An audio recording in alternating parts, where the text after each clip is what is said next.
Good morning, नमस्कार। कैसे हैं आप लोग? चलिए, याद होगा आपको, हम पढ़ रहे थे आधुनिक उत्तराखंड का इतिहास। आधुनिक उत्तराखंड के इतिहास में हमने पार्ट वन पढ़ लिया था। पार्ट वन कहाँ तक पढ़ा था देखते हैं। देखिए, हम गढ़वाल परिषद तक पढ़ गए थे। अगर आपको याद हो, मैंने आपको कहा था अगर आपको ये मिले, हमने कहा गढ़वाल परिषद की स्थापना अक्टूबर 1919 में हुई, जिसका पहला सम्मेलन 1920 में कोटद्वार में हुआ। यहाँ तक हमने पढ़ा था। ठीक है, मैंने आपको कहा था अगर आपको गढ़वाल परिषद के बारे में कहीं जानकारी मिले तो कृपया कमेंट कीजिएगा। अभी तक तो आपने कमेंट नहीं किया है। ठीक है, इसका मतलब आपको जानकारी नहीं मिलती है। मैं आपको बता देता हूँ कौन सी बुक में ये दे रखा था। ये घनश्याम जोशी की बुक में इतना ही दे रखा था जो मैंने आपके सामने रख दिया, इससे ज्यादा कुछ नहीं दे रखा था। ठीक है, तो वो रख दिया है। उसके बाद आगे चलते हैं। अजय रावत हो गई, मेहरबान सिंह नेगी हो गई और अन्य किताबें, भिन्न भिन्न जो किताबें हैं, किसी भी किताब में गढ़वाल परिषद की जानकारी नहीं दी गई है। ठीक है, चलिए अब हम आते हैं यहाँ पर 1919 का। ये हमने पढ़ लिया था। अमृतसर अधिवेशन हुआ था, हमने आम भेजे थे, ये हमने पढ़ लिया था। अनुसुईया प्रसाद बहुगुणा जी गए थे और मुकुंदी लाल जी गए थे, ये हम पढ़ गए थे। चलिए आगे शुरू करता हूं मैं। असहयोग आंदोलन और उत्तराखंड। ठीक है, असहयोग आंदोलन के दौरान उत्तराखंड में आप जानते हैं असहयोग आंदोलन 1920 से 1922 की अवधि में भारत में असहयोग आंदोलन चला। उसी के समकालीन उत्तराखंड में कौन कौन से आंदोलन चले, कैसे भूमिका बनी, वो हम पढ़ रहे हैं। ठीक है, मैं आधुनिक भारत का इतिहास नहीं पढ़ा रहा हूं, मैं उत्तराखंड का इतिहास पढ़ा रहा हूं। चलिए सबसे पहले कंडोला खाल की चर्चा कर लेते हैं। कंडोला खाल 1921 श्रीनगर, श्रीनगर गढ़वाल में एक सम्मेलन आयोजित किया गया। सम्मेलन हो रहा है, बिल्कुल ठीक बात है। क्यों? क्योंकि नीति तो बनानी है ना भाई, राष्ट्रीय आंदोलन कर रहे हैं। तो राष्ट्रीय आंदोलन में उत्तराखंड में क्या रहेगा, तो वहीं दसजूला पट्टी है, दसजूला पट्टी के कंडोला खाल में आंदोलन हो रहा है, सम्मेलन हो रहा है। और सम्मेलन में क्या हो रहा है, सम्मेलन में एक बेगार विरोधी समिति गठित की गई है। आप मुझसे कहते हैं कि भाई बेगार विरोधी समिति गठित की गई, तो कौन है इसका अध्यक्ष, कौन इसे चेयरपर्सन कौन है, तो वो जानकारी है नहीं, तो मैंने आपको जस्ट बता दिया। जो दे रखा है वो हम यहाँ पर लिख देते हैं। बात हो रही है बेगार विरोधी समिति की, यानी कि उत्तराखंड में कोई ऐसी बेगार जैसी प्रथा चल रही है जिसके विरुद्ध असहयोग आंदोलन के समानांतर हमारे यहाँ आंदोलन हो रहा है। तो मैं अब उसी पे प्रथा पे चर्चा करने जा रहा हूँ। शुरू से बेगार प्रथा, जिसको कुली बेगार के नाम से जाना जाता है। सामान्य थे इसमें तीन तरह की प्रथाएं थी। नंबर एक थी कुली उतार। कुली उतार का क्या मतलब होता है, ये देख लेते हैं। जब ब्रिटिश अधिकारी पर्वतीय दौरे पर आते थे तो उनके लिए निशुल्क कुली की व्यवस्था करना कुली उतार कहलाता है। ठीक हो गई होगी बात, मैं समझता हूं आपको समझ आ गया होगा। कुली उतार से मतलब निशुल्क कुली की व्यवस्था करना, यानी फ्री में आपसे बेगार कराएंगे, सामान उठवाएंगे। कुली बेगार, कुली बेगार में क्या है, जब अंग्रेज अधिकारी आते थे तो स्थानीय जनता निशुल्क कार्य करती। निशुल्क कार्य का मतलब यहाँ पर घर के काम हो सकते हैं, उनके नाई धोबी के काम हो सकते हैं, ये सारे के सारे काम जो है फ्री में करवाते थे ये लोग। ठीक बात है, तो उसे क्या कहते थे, कुली बेगार कहते थे। उसके अलावा कुली बर्दाश्त आता है। जब अंग्रेज अधिकारी पर्वतीय दौरे पर आते थे तो वो ग्रामीणों से मुफ्त में राशन लेते थे, तो उसे क्या बोलते, कुली बेगार का बर्दाश्त रूप है। तो तीन देख लीजिएगा, उतार, बेगार और बर्दाश्त। उतार में सामान उठाना है, बेगार में अन्य कार्य करने हैं। ठीक बात है। और बर्दाश्त में आपको उनका भोजन भी देना है। यह भी किसी पेपर में भी आया था, मैंने यहाँ पे चर्चा कर ली है। चलिए अब शुरू करते हैं, इसकी भूमिका बनाते हैं। 1820 में कमिश्नर ट्रेल थे। ठीक है, कमिश्नर अभी मैं पढ़ाऊंगा अगली वीडियो में, जो हमारे यहाँ पे 1817 से 1835 तक एक कमिश्नर रहेंगे जिनका नाम होगा ट्रेल। तो उन्होंने कुली बेगार प्रथा के विरुद्ध एक सुझाव दिया था, और इस प्रथा को हटाने के लिए सुझाव जो था वो था खच्चर सेना का सुझाव। ठीक है, किताबों में इतना ही दे रखा है कि खच्चर सेना का सुझाव किसने दिया, कमिश्नर ट्रेल ने दिया 1822 में। आप मुझसे कह सकते हैं कि खच्चर सेना क्या है, तो मैं शाब्दिक रूप से ही अनुमान लगा सकता हूं कि खच्चरों के द्वारा सामान उठवाना, यानी व्यक्तियों से सामान नहीं उठाना, यही होगा खच्चर सेना। इसके अलावा कोई जानकारी बुकों में नहीं है, तो वो मैंने आपके सामने रख दिया है। ठीक हो गई बात। चलिए एक बार सोमेश्वर पट्टी में चलते हैं। सोमेश्वर पट्टी आप जानते हैं, अल्मोड़ा की सोमेश्वर पट्टी है। वहां पर लोगों ने मुफ्त राशन देने से मना कर दिया। मुफ्त राशन किस में देते थे, आपको याद होगा, बर्दाश्त में, यानी कि बर्दाश्त प्रथा को मना करा है सोमेश्वर पट्टी के लोगों ने। तो हेनरी रैमजे, जिसे बहुत अच्छा कमिश्नर मानते हैं, उसने भी देखिए इस प्रथा को प्रश्रय दिया है और सोमेश्वर पट्टी के लोगों पर 500 रुपए का जुर्माना लगा दिया उस समय। तो आप देख पा रहे हैं कहीं ना कहीं कोई कितना भी अच्छा हो, सब अपने लाभ से प्रेरित हैं, चाहे हेनरी रैमजी हो चाहे कोई भी हो, सब अपना लाभ देख रहे हैं। और इन्होंने जुर्माना लगाकर ये दिखाया है कि हेनरी रैमजी भी इस प्रथा का समर्थन कर रहे हैं। और राशन का मतलब बर्दाश्त हो गया। चलिए 1893 की बात करते हैं। प्रांतीय काउंसिल। प्रांतीय काउंसिल संयुक्त प्रांत्यम और संयुक्त प्रांत में जो काउंसिल गठित होती है वो, और गवर्नर जनरल 1893 में, तो वहां गवर्नर जनरल की काउंसिल में भी बेगार बर्दाश्त संबंधी क्या रखा गया था, बर्दाश्त संबंधी प्रश्न पूछे गए थे। ठीक बात है। तो पहली बार गवर्नर जनरल की काउंसिल में और प्रांतीय गवर्नर की काउंसिल में सवाल कब पूछे गए, 1893 में पूछे गए। तो 1893 में ही कांग्रेस ने भी बेगार प्रथा के विरोध में प्रस्ताव पारित कर दिया कि कांग्रेस इस प्रथा का समर्थन नहीं करती है। ठीक हो गई है बात। चलिए आगे चलते हैं।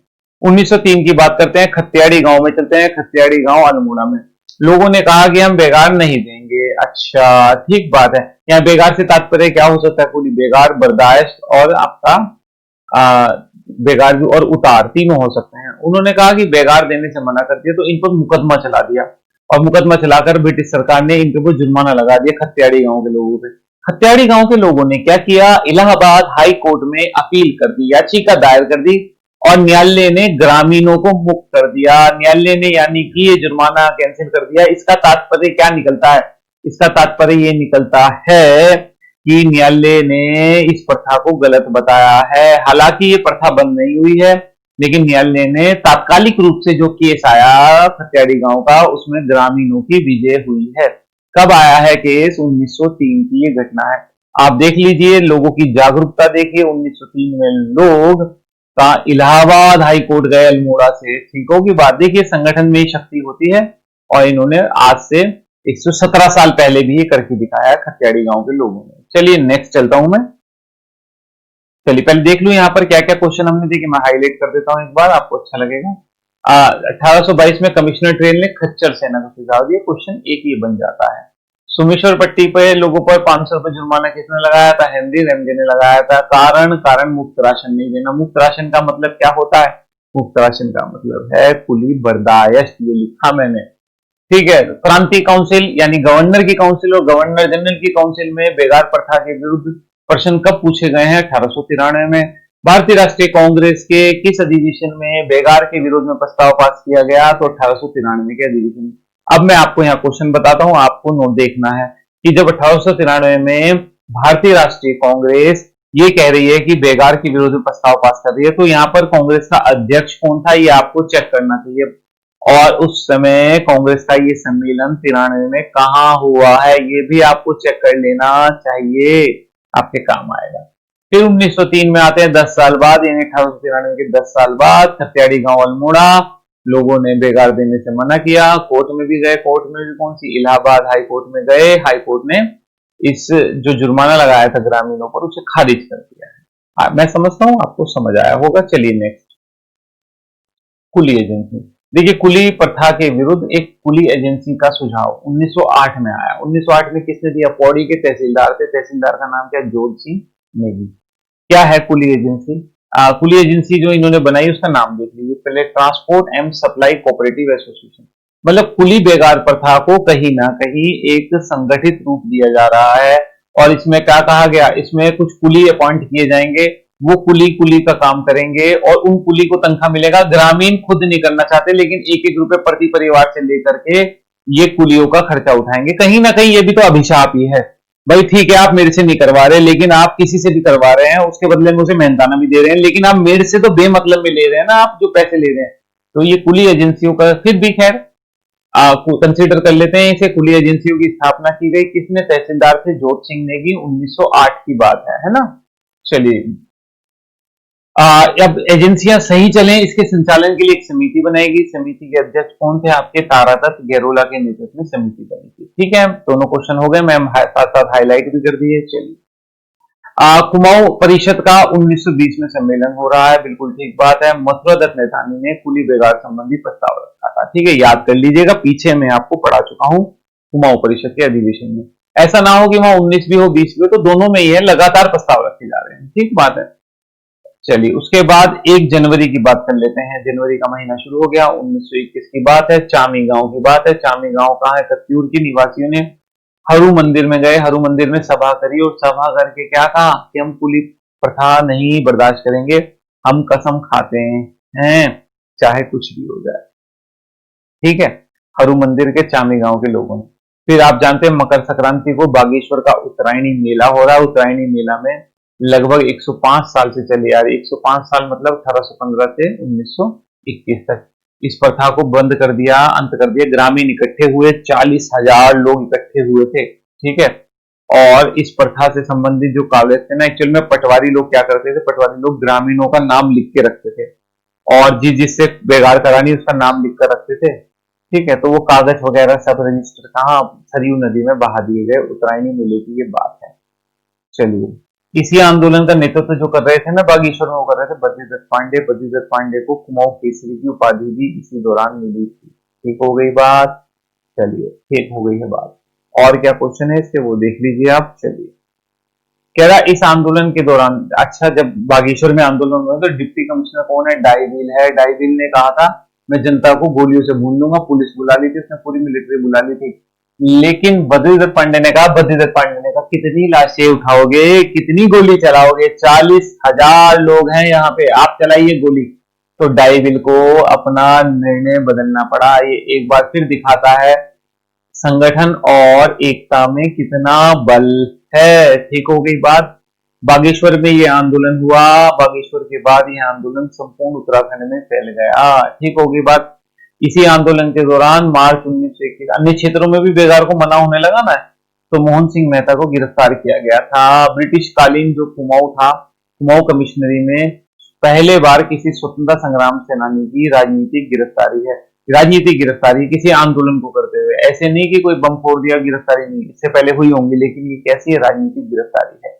ठीक बात है। बेगार के विरोध में ही फिर दुगड्डा में भी हुई बैठक दिसंबर में, जैसे दिसंबर में दुगड्डा में 1921 में बैठक हुई और अध्यक्ष कौन थे, पुरुषोत्तम दास टंडन थे, जो बेगार के विरोध में सभा कर रहे हैं।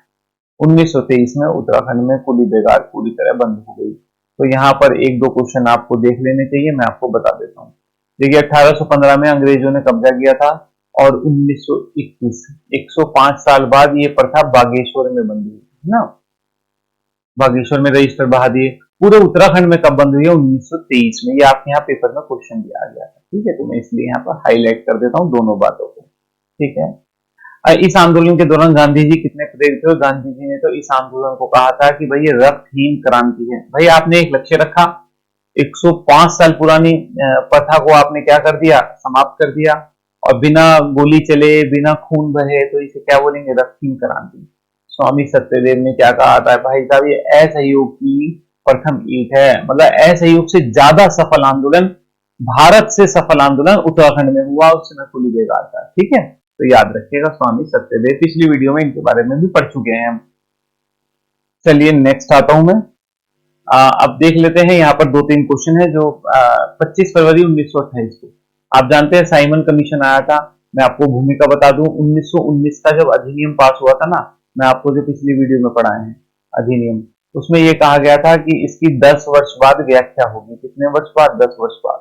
लेकिन इस समय विश्व में क्या आई हुई थी, मंदी आई हुई थी। मंदी के कारण ब्रिटेन में जो है लेबर दल का प्रभाव बढ़ रहा था।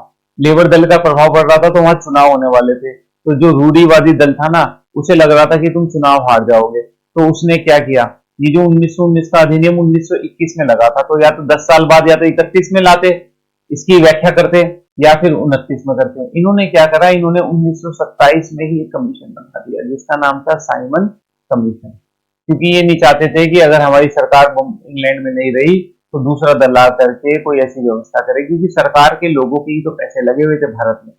चलिए, तो साइमन कमीशन का विरोध हो रहा है। विरोध होने का कारण क्या है, ये हमारे घर का संविधान तैयार करने के लिए एक कमेटी है 7 सदस्य, जिसके अध्यक्ष साइमन है।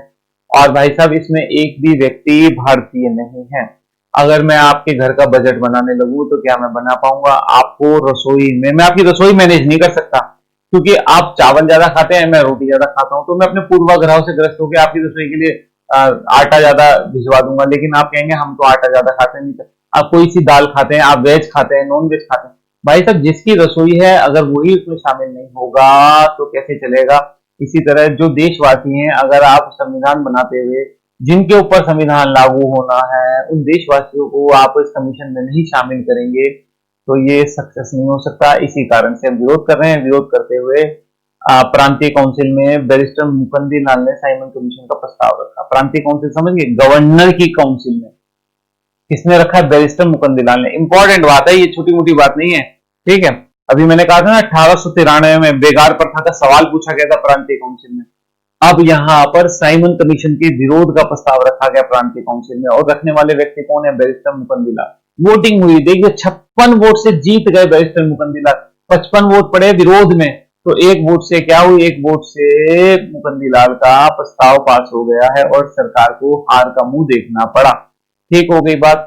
चलिए, ये क्वेश्चन इंपॉर्टेंट हो जाता है तो यहां पर इसे हम पढ़ लेते हैं। उसके बाद में आपसे पूछे उत्तराखंड के पर्वतीय राज्य की मांग को सबसे पहले कांग्रेस ने कब उठाया? 1928 के अधिवेशन में। तो अब आपकी जिम्मेदारी बन जाती है 1928 का अधिवेशन कांग्रेस का कहां हुआ और अध्यक्ष कौन थे? कांग्रेस सम्मेलन कहां और who was the chairperson of 1928 Congress summit? तो आपको देख लेना चाहिए, 2 क्वेश्चन हो जाते हैं, ठीक है, इंपॉर्टेंट हो जाता है। तो आपसे पूछे उत्तराखंड पर्वतीय राज्य की मांग का प्रस्ताव भारतीय राष्ट्रीय कांग्रेस ने सर्वप्रथम कब पारित किया था? तो आप 1928 में किया था। वो आपसे पूछे 1928 में पारित किया था तो सम्मेलन कहां हुआ था? तो आपका एक और क्वेश्चन बन जाता है, तो आपको देख लेना चाहिए। फिर वो आपसे पूछ सकता है कि उस समय अध्यक्ष कौन थे, किसकी अध्यक्षता में पर्वतीय राज्य का प्रस्ताव 1928 में पास हुआ था? तो वो भी आपके लिए क्वेश्चन बन जाता है। स्वराज दल, देखिए एक पार्टी बनी थी 1923 में स्वराज दल, ये भारतीय इतिहास में मैं आपको पढ़ाऊंगा ही। तो स्वराज दल के टिकट पर चुनाव हुए और हमारे संयुक्त फ्रांस से कौन चुने गए थे? हमारे चुने गए थे जीबी पंत जी चुने गए थे, याद रखिएगा।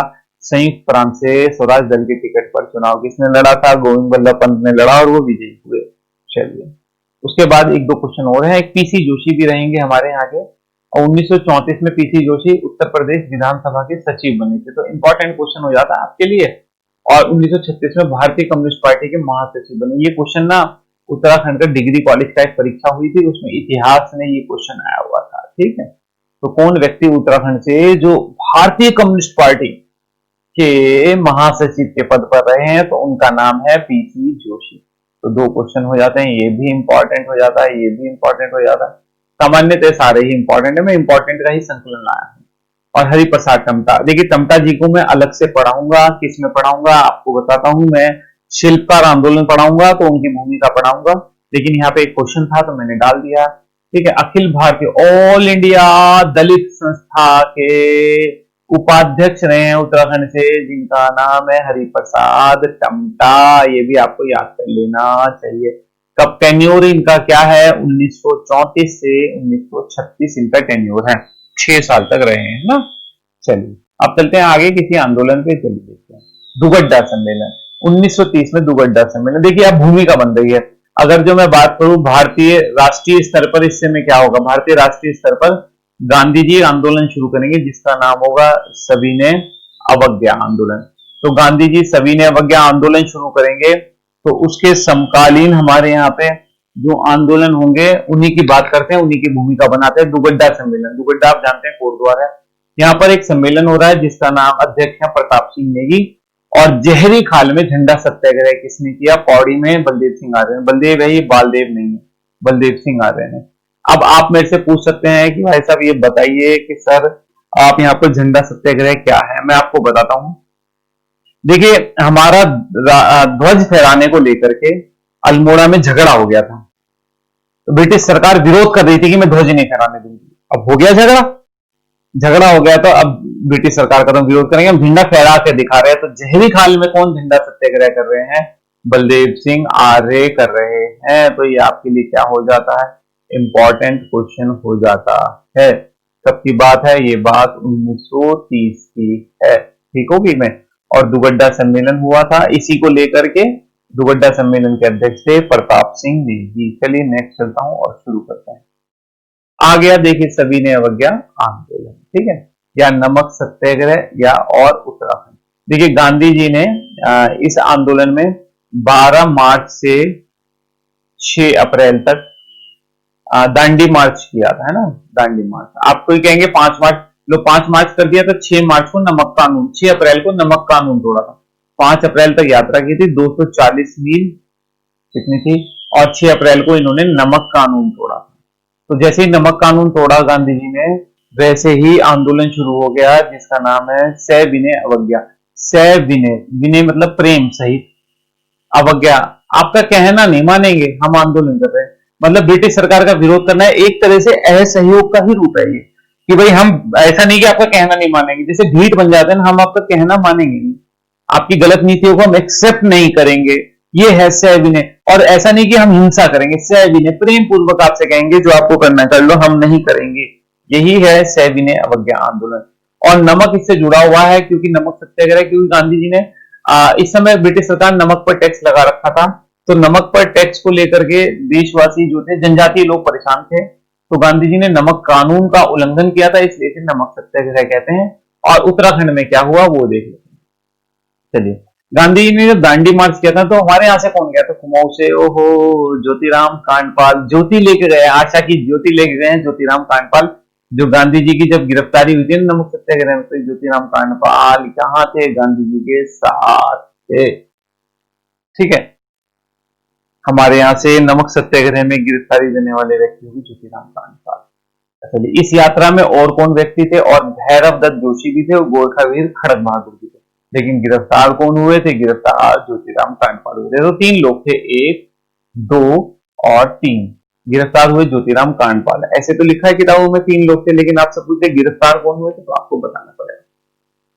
Who was Jyotiram Kandpal? ज्योतिराम कांडपाल एक अध्यापक थे। ठीक है, आप नौकरी ढूंढ रहे हैं, देखिए इन्होंने तो देश के लिए नौकरी को इस्तीफा दे दिया था और आंदोलन में शामिल हुए थे ज्योतिराम कांडपाल। ठीक है, मास्टर जी थे। और देखिए, सरोजिनी नायडू ने जब गुजरात के धरसाना में, गुजरात में ये जगह है ना, एक नमक कारखाना था जहां पर सरोजिनी नायडू ने छापा मारा था। तो धरसाना नामक स्थान के डिपो पर जब धरना दिया था, तो उत्तराखंड से भी एकमात्र व्यक्ति थे जिनका नाम था ज्योतिराम कांडपाल। ठीक हो गई बात। धरसाना वगैरह मैं आपको पढ़ाऊंगा जब भर्ती इतिहास में जाऊंगा। अभी उत्तराखंड में हूं तो धरसाना में हमारे यहाँ से कौन है, ज्योतिराम कांडपाल। चलिए, बाद में ज्योतिराम कांडपाल ने क्या किया, बाद में ज्योतिराम कांडपाल ने देघाट, देघाट कहाँ है, अल्मोड़ा में एक जगह है, वहां पर एक उद्योग मंदिर आश्रम की स्थापना की। तो आपसे पूछ सकता है उद्योग मंदिर आश्रम किसने बनाया, तो आप कहेंगे ज्योतिराम कांडपाल ने। और वहां पर क्या होता था, कताई बुनाई का कार्य चला। आपको पता है कताई बुनाई का कार्य चला है, गांधी जी इनके खर्चे के लिए, क्योंकि रिजाइन दे दिया था, गांधी जी इनके खर्चे के लिए मेरे ख्याल से 100 रुपए भेजते थे आपको ना, खर्चे के लिए ज्योतिराम कांडपाल को। ज्योतिराम कांडपाल का खर्चा 50 रुपए में चल गया था। तो पता है इन्होंने क्या किया था, इन्होंने 50 रुपए वापिस भेज दिए थे बापू को, कि बापू ये 50 रुपए मेरे को ज्यादा आ रहे हैं, ये आप वापिस ले लीजिए। तो देखिए ईमानदारी, देखिए जहां सत्यता है, ईमानदारी है, उन्हीं के नाम इतिहास में पढ़े जाते हैं। ठीक बात है। चलिए, नहीं तो अब क्या होता, कोई 100 रुपए भेजता है किसी को तो कहता भाई वो तो कम है और भेजो। ठीक होगी बात। चलिए, नमक सत्याग्रह के दौरान क्या उत्तराखंड में भी कहीं हुआ? हाँ, उदयपुर जगह है, कहाँ, पौड़ी गढ़वाल में, वहां पर नदी बहती है एक लूनी नदी। लूनी नदी में भी यहाँ पर प्रतीक मानकर सत्याग्रह किया गया था और नमक बनाया था लोगों ने। ठीक हो गई बात। चलिए, मेरे ख्याल से आपको समझ आ गए होंगे। हाईलाइट करूं अगर आपका टाइम है तो मैं हाईलाइट कर देता हूं, देख लीजिए। हाईलाइट भी इसमें क्या, ज्योतिराम कांडपाल, भैरव दत्त जोशी, गोरखा वीर खड़क बहादुर, मास्टर जी थे ज्योतिराम कांडपाल, धरसाना में थे ज्योतिराम कांडपाल, उद्योग मंदिर बनाया देघाट में ज्योतिराम कांडपाल ने, गांधी जी ने खर्चा भेजते थे, कहीं क्वेश्चन उठा ले इस तरह का, या आधे पैसे वापस भेज देते थे। लूनी नदी, पौड़ी गढ़वाल में आंदोलन चला। ठीक बात है। चलिए, आप, मेरे को लगता है आपको समझ आ गया होगा। ठीक है, चलिए मैं नेक्स्ट चलता हूं। अब देखते हैं, जब ये नमक सत्याग्रह चली रहा है तो 4 मई 1930 की बात कर लेते हैं। नंदा देवी प्रांगण में, नंदा देवी मंदिर आप जानते हैं अल्मोड़ा है, वहां पे मोहन जोशी की अध्यक्षता में एक सम्मेलन हुआ। ठीक है, और यहाँ पे अल्मोड़ा नगर पालिका पर झंडा फहरा रहे थे। झंडा फहराते हुए जिला प्रशासन ने हमला कर दिया, जिसमें क्या हुआ, हमले में इनकी कौन, मोहन जोशी जी की, देख लीजिए आप इनका बलिदान। मोहन जोशी की रीढ़ की हड्डी पर गंभीर चोट आ गई और 1940 तक ये विक्षिप्त पड़े रहे। विक्षिप्त मतलब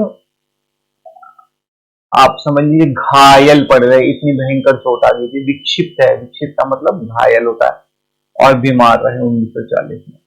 ठीक है, मोहन जोशी का योगदान देखिए भाई साहब आप, मैं हाईलाइट करूंगा एक बार मोहन जोशी को, है ना, फिर मैं आगे चल पाऊंगा। मोहन जोशी को हाईलाइट कर लेते हैं। मोहन जोशी जी कहाँ पर हैं? नंदा देवी मंदिर में। बात कब की है? बात है 4 मई 1930 की। क्या कर रहे थे? अल्मोड़ा नगर पालिका पर झंडा फहरा रहे थे। जिला प्रशासन ने क्या कर दिया? हमला कर दिया। इनकी रीढ़ की हड्डी में चोट आई। 30 से 40 10 साल तक देखिए विक्षिप्त और बीमार पड़ रहे बिस्तर पे। तो गांधी जी को तो कुछ कहना बनता था। गांधी जी ने इनकी प्रशंसा में लिखा, वे भारतीय ईसाई समुदाय के उत्कृष्ट पुरुषों में से एक हैं। यही है मतलब महावीर। ठीक बात है जी। आप कहेंगे भारतीय ईसाई, हो सकता है ये कन्वर्ट हो गए हो मोहन जोशी जी, तो इसलिए इन्होंने लिखा भारतीय ईसाई। इसका मतलब क्या? ईसाई समुदाय के ऐसे व्यक्ति जो भारतीय थे पहले, है ना। और इन्होंने उत्कृष्ट पुरुषों में से एक है। गांधी जी ने इन्हें उत्कृष्ट कहा। ठीक बात है। चलिए, अब जिला प्रशासन ने कार्रवाई करी है। जनता क्या होगी? जनता आक्रोशित होगी। और बद्रीदत्त पांडे के नेतृत्व में आगे बद्रीदत्त पांडे ने झंडा सत्याग्रह हुआ जगह जगह। और उस समय नगर पालिका अध्यक्ष ओखले थे और इन्होंने डेट तय की बद्रीदत्त पांडे ने कि मैं आ रहा हूं झंडा फहराने, लेकिन ओखले घबरा गया। ओखले ने तारीख से 2 दिन पहले ही झंडा फहरा दिया नगर पालिका पर। ठीक हो गई बात। अल्मोड़ा नगर पालिका में यही झंडा सत्याग्रह की बात कर रहा था। चलिए, अब आप देख लीजिए 28 अगस्त 1930 को दयानंद जोशी के नेतृत्व में जहरी खाल राजकीय स्कूल में भी झंडा सत्याग्रह हुआ। बिल्कुल ठीक बात है। जहरी खाल कहाँ? जहरी खाल पौड़ी में झंडा सत्याग्रह हुआ। आपको याद कर लेना चाहिए। ठीक होगी बात। देख लीजिए, देख लीजिए यहाँ पे बलदेव सिंह आर्य भी है और वो भी है। ठीक है, तो आप दोनों देख लीजिएगा। यहाँ जहरी, आप कॉन्ट्राडिक्शन नहीं होना चाहिए। सत्याग्रह का नेतृत्व किसने किया था? बलदेव सिंह आर्य ने किया था। बात कब की है? मैं लिख देता हूं डेट। अब की आगे आ गया ना सर, दोनों चीजें कनेक्ट हो गई। ये बात है 28 अगस्त 1930 की। ठीक बात है। अब 28 अगस्त 1930 की बात है, तो देख लीजिए झंडा किसने फहराया था? झंडा फहराया था जयानंद भारती ने। और नेतृत्व कौन कर रहे थे? नेतृत्व कर रहे थे बलदेव सिंह आर्य। क्या कर रहे थे? नेतृत्व कर रहे थे। ठीक होगी बात। चलिए जी, आपकी बात बिल्कुल ठीक हो गई। अब सालम, सालम अल्मोड़ा में चलते हैं। वहां पे एडी एडी देवता का मंदिर है। उस मंदिर में किसने किया था? प्रताप सिंह के नेतृत्व में झंडा फहराया गया। ठीक है, चलिए उसके बाद आगे चलते हैं। मिलम में किसने फहराया? मिलम में भगत सिंह पांगती के प्रयत्नों से झंडा फहराया गया। ठीक बात है।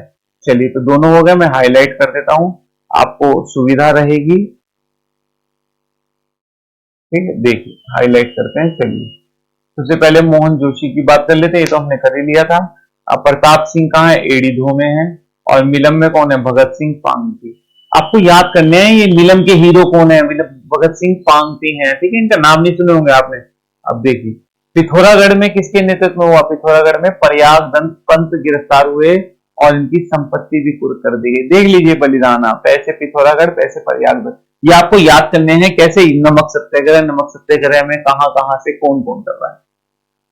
अब दुगड्डा में सम्मेलन कौन कर रहे हैं? गोविंद बल्लभ पंत की अध्यक्षता में विशाल सम्मेलन हो रहा है दुगड्डा में। चलिए अब देखते हैं। अब आ गया अगला साल जनवरी। जनवरी 1931 में बागेश्वर में एक महिला सम्मेलन हुआ। देखिए अब ये महिला सम्मेलन याद करना चाहिए आपको। जनवरी 1931 की बात है। बागेश्वर में एक महिला सम्मेलन, और नेतृत्व कर रही है कौन? आपकी कुंती वर्मा कर रही हैं।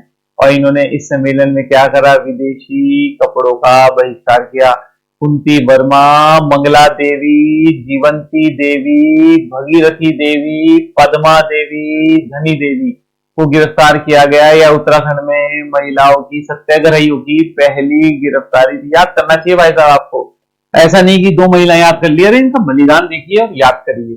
कुंती, मंगला, जीवंती, भगीरथी, पद्मा, धनी देवी को कहा गिरफ्तार किया गया है? बागेश्वर में। बागेश्वर में इन्होंने क्या किया? महिला सम्मेलन बुलाया, विदेशी कपड़ों की आहुति दी गई, जलाए गए, बहिष्कार किया गया, तो वहां पर गिरफ्तारी हुई। चलिए इसी अवधि में भवानी सिंह गड़ोदिया स्टोर में, दिल्ली के है ना, गड़ोदिया स्टोर में डकैती में भाग लेने लेकर चंद्रशेखर आजाद के नेतृत्व में पिस्तौल चलाने की ट्रेनिंग लेने के लिए कहाँ आए थे? दुगड्डा आए थे। तो आप देख सकते हैं दुगड्डा आए थे, है ना। दुगड्डा में कहाँ आए थे? दुगड्डा में आप देख सकते हैं चंद्रशेखर आजाद के नेतृत्व में गड़ोदिया स्टोर डकैती कांड किसने किया था? भवानी सिंह ने किया था। और स्टोर लूटने, दिल्ली में था ये स्टोर, और स्टोर लूटने के बाद ये कहाँ आ गए, ये आ गए आपके दुगड्डा में, यहाँ पे पिस्तौल की ट्रेनिंग ली। अब इंद्र सिंह कौन है आप देख लीजिए। इंद्र सिंह ने एचएसआरए, एचएसआरए क्या संगठन है, हिंदुस्तान सोशलिस्ट रिपब्लिक एसोसिएशन, इसका संगठन 1928 में भगत सिंह करेंगे ना, भगत सिंह चंद्रशेखर आजाद।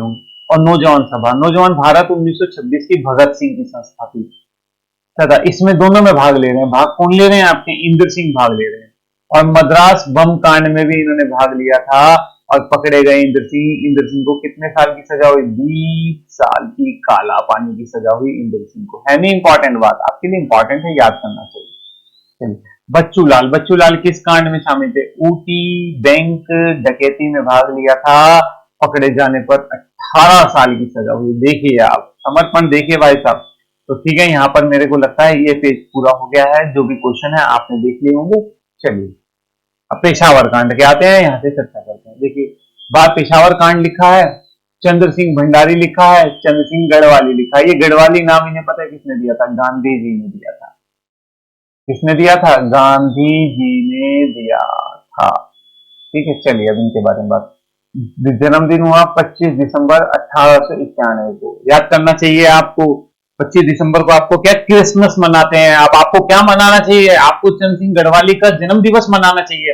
आप क्रिसमस, अरे असली के ट्री लगाइए, क्या क्रिसमस ट्री बनाते हैं, और चंद्र सिंह गढ़वाली का जन्म दिवस मनाइए। ठीक होगी बात। और 1 अक्टूबर 1979 को इनका इंतकाल हुआ है। तो देख लीजिए कितने साल, लगभग 88 ईयर्स इनका जीवन काल रहा है। ठीक हो गई बात। पिताजी का नाम था जलूना सिंह भंडारी। एक पेपर में ना ये पूछा था, कहीं चंद सिंह नेगी दे रखा, कहीं चंद सिंह गढ़वाली दे रखा। अब आपको कंफर्म हो गया होगा पिताजी का नाम भंडारी है तो बेटा भी भंडारी होगा, चंद सिंह भंडारी। जन्म कहाँ हुआ था, पौड़ी गांव, पौड़ी गांव पौड़ी गढ़वाल में, पौड़ी गढ़वाल के कौन से, मसी गांव था इनका, मसी गांव पौड़ी। ठीक बात है, मसी गांव। एक बार उत्तराखंड पीसीएस में 2010 में चंद सिंह गढ़वाली पर ही टिप्पणी लिखने को आई थी मेन्स में, तो आपको देख लेना चाहिए। चलिए ये सेना में भर्ती हो गए जब प्रथम विश्व युद्ध चल रहा था 1914 में, ये सेना में भर्ती हो गए, लैंसडाउन में आकर के सेना में भर्ती हो गए। ठीक बात है। 1915-16 में ये यूरोप चले गए, विश्व युद्ध के दौरान यूरोप में सेवा दी, बिल्कुल ठीक बात है। 1917 में इराक के युद्ध में इन्होंने भाग लिया, बिल्कुल ठीक बात है। 1922 में हवलदार मेजर बन गए, बिल्कुल ठीक बात है। अब बात करते हैं जिसके लिए इन्हें याद किया जाता है, 23 अप्रैल 1930 की बात है। ठीक, याद करिएगा, इसे गढ़वाल दिवस भी कहते हैं 23 अप्रैल को। ठीक बात है। कैप्टन रैकेट थे, कैप्टन रैकेट ने क्या कहा, देखिए ये 1930 की बात है। इस समय मैं आपको बता देता हूं, पेशावर जगह है पाकिस्तान में, वहां पर सीमांत गांधी है एक व्यक्ति जिनका नाम है अब्दुल गफ्फार, इनका नाम था, जिन्हें सीमांत का गांधी, सीमा का गांधी भी कहते थे। और ये यहाँ पर सविनय अवज्ञा आंदोलन चला रहे थे, बापू कहीं चला रहे थे, अलग अलग जगह अलग अलग है ना, तो सविनय अवज्ञा आंदोलन चला रहे थे। ये पठान लोग हैं, तो ब्रिटिश सरकार ने इनको कुचलने के लिए क्या करा, इनके ऊपर गोली चलाने के लिए निहत्थे पठानों को गोली चलाने का आदेश दे दिया। किसे, 2/18 गढ़वाल राइफल को दिया आदेश, और इसकी अगुवाई चंद सिंह गढ़वाली कर रहे थे। चंद सिंह गढ़वाली को सीज फायर, चंद सिंह गढ़वाली को कहा गया कि फायर करो, तो चंद सिंह गढ़वाली चिल्लाए, सैनिकों को कहा कि Garhwali no, cease fire, cease fire का मतलब हम गोली नहीं चलाएंगे, और रैकेट के आदेश की क्या कर दी, अवज्ञा कर दी। ठीक बात है। अब राजद्रोह का मुकदमा चला, राजद्रोह का मुकदमा चला और आजीवन कारावास की सजा हुई। इनका मुकदमा बैरिस्टर मुकंदीलाल ने लड़ा था। ठीक बात है। किसने लड़ा था, चंद सिंह गढ़वाली का मुकदमा बैरिस्टर मुकंदीलाल ने लड़ा था। चेक करिएगा कहीं मैं गलत तो नहीं बता रहा हूं, आपको चेक करना चाहिए। चलिए अब आजीवन कारावास हुआ, फिर इनको छोड़ दिया गया 11 साल 3 महीने और 16 दिन जेल से बाद जेल से रिहा हो गए। रिहा होने आप तो भाई साहब देशभक्ति का जज्बा खून में आ चुका है, खून में आ गया है, तो फिर शुरू हो गए। जब गए थे सविनय अवज्ञा आंदोलन चल रहा था, और जब बाहर निकले तो भारत छोड़ो आंदोलन है, तो इसमें भाग लिया, कोई बात नहीं। फिर से सजा होगी, 6 अक्टूबर को गिरफ्तार हो गए और 6 साल की सजा हो गई, लेकिन 1945 में रिहा कर दिया गया। जब रिहा हुए तो देश आजादी की तरफ बढ़ रहा था। फिर ये कम्युनिस्ट पार्टी इन्होंने ज्वाइन कर ली थी और इन्होंने 1957 में चुनाव लड़ा, परंतु असफल। देख लीजिए जनता ने हरा दिया अपने ही लोगों को। इनका बलिदान देखिए और इनका चुनाव का रिजल्ट देखिए, आपको पता लग गया होगा कि हम कैसे लोगों को चुनते हैं। 1 अक्टूबर को राम मनोहर लोहिया दिल्ली में इनका निधन हो गया था। ठीक बात है। 1994 में भारत सरकार ने इनके सम्मान में डाक टिकट भी जारी किया था। बिल्कुल ठीक बात है। रानीखेत में एक बार गांधी जी से मुलाकात हुई थी, तो गांधी ये ना अपनी ड्यूटी से घर जा रहे थे, तो उन्हें पता लगा कि बापू आए हुए हैं रानीखेत में, तो एक महात्मा गांधी को सुनने चले गए। अब यूनिफॉर्म पहनी हुई थी और अंग्रेजी टोप लगा रखा था सेना का। तो इन्हें गांधी जी ने कहा कि तू क्यों भाई मुझे डराने के लिए आया है? तो इन्होंने पता है क्या कहा था चंद्र सिंह गढ़वाल ने? चंद्र सिंह गढ़वाल ने कहा था, बापू ये अंग्रेजी टोप पहना है, आप इसे उतार कर मुझे खादी की टोपी पहना दो। तो बापू ने इसे उतारकर इनको खादी की टोपी पहनाई थी। तो पता है इन्होंने क्या कहा था? इन्होंने कहा था, एक दिन इस टोपी का मैं कर्जा जरूर चुकाऊंगा, इस खादी का कर्जा। और चुकाया इन्होंने। कब चुकाया? आप देखिए ये क्या किया इन्होंने। 11 साल 3 महीने और 16 दिन बंदा जेल में रह के आया है, केवल अपनी क्यों? क्योंकि ड्यूटी नहीं करी। ड्यूटी क्यों नहीं करी? अपने मर रहे थे। ठीक बात है, इसलिए उसके बाद 1942 में 6 साल की सजा चुका दिए ना। गांधी जी ने तो इनके लिए कहा था, अगर मुझे और चंद्र सिंह गढ़वाली मिल जाए तो देश कब का आजाद करा दूंगा मैं। ठीक बात है, अगर चंद्र सिंह गढ़वाली और होते इस देश में। बैरिस्टर मुकंदीलाल ने पता क्या कहा था? बैरिस्टर मुकंदीलाल ने कहा था, आजाद हिंद फौज की जो बीज है ना वो बोने वाले यही है। आप समझ रहे हैं? आजाद हिंद फौज तो बाद में बनी 1943 के बीच, 1943-42 में। तो उससे पहले ही एक फौजी ने ये सारा का सारा भूमिका तैयार कर दी थी। समझ गए आप? आईएनए के जनरल थे मोहन सिंह, कैप्टन मोहन सिंह, जिन्होंने आजाद हिंद फौज बनाई थी।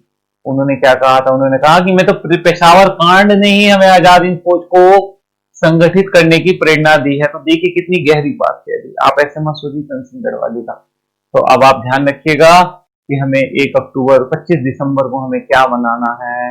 25 दिसंबर को हमें चंद्र सिंह गढ़वाली का जन्मदिन पे क्रिसमस ना मना करके वास्तविक में वृक्ष लगाने हैं। और 1 अक्टूबर आने वाला है, अपनी अपनी डीपी पर कम से कम इनकी फोटो तो लगाइए यार। और क्या कर सकते हैं, हमें ना बताइए कि हाँ हम किस तरह, आपकी डीपी जो है आपकी सोच बताती है कि आपकी सोच क्या है। तो कम से कम 1 अक्टूबर को इनका इंतकाल हुआ था, उस दिन इनकी फोटो पे लगाइए, इनकी कहानी शेयर कीजिए फेसबुक पे, व्हाट्सएप पे। तो लोगों को पता लगना चाहिए। अच्छी चीजें फैलाओगे तो अच्छी ही पाओगे। ठीक है, चलिए मैं आगे चलता हूँ।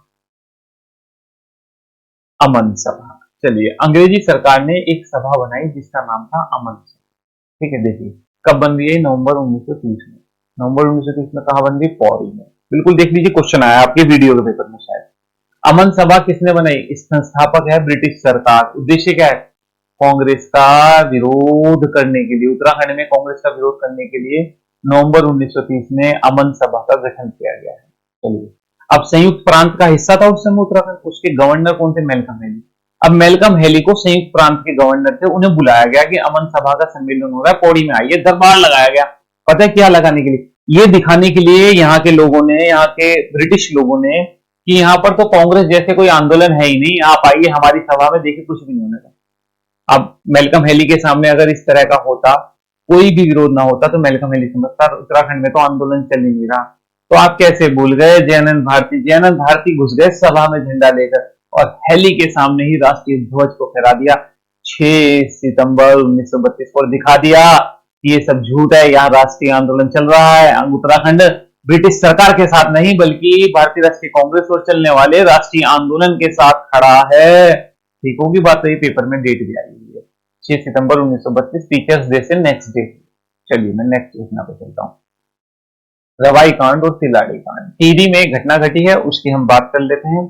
ठीक है, चलिए या तो कहें तो मैं इतना रोक दूं, अगर आप कहें तो मैं इतना रोक देता हूँ। ठीक है, अगली से अगली वीडियो में फिर मैं इस वीडियो के बाद नेक्स्ट वीडियो जो आएगी उसमें मैं आपको पूरा कर दूंगा। ठीक है, चलिए आप इतना पढ़िए तब तक। अगर अच्छा लगा हो तो आप सब्सक्राइब कर दीजिएगा। अगर अच्छा नहीं लगा हो, आपको पसंद नहीं आ रहा हो, तो आप अनसब्सक्राइब करके चले जाइएगा। ठीक है, ठीक है। अगर अच्छा लगा तो लाइक जरूर कीजिएगा। जितने भी लोग देखते हैं लाइक कर देना यार, शेयर कर देना और सब्सक्राइब कर देना। अच्छा नहीं लग रहा हो तो आप अनलाइक करिएगा। ठीक है, और आप अनलाइक करके अनसब्सक्राइब कर दीजिए पेज को। ठीक बात है, चैनल को। ठीक है, चलिए अपना ध्यान रखिएगा, अपना स्वास्थ्य का, अपने घर परिवार का, अपने संस्कारों का, सबका ध्यान रखिएगा। ठीक है, थैंक यू।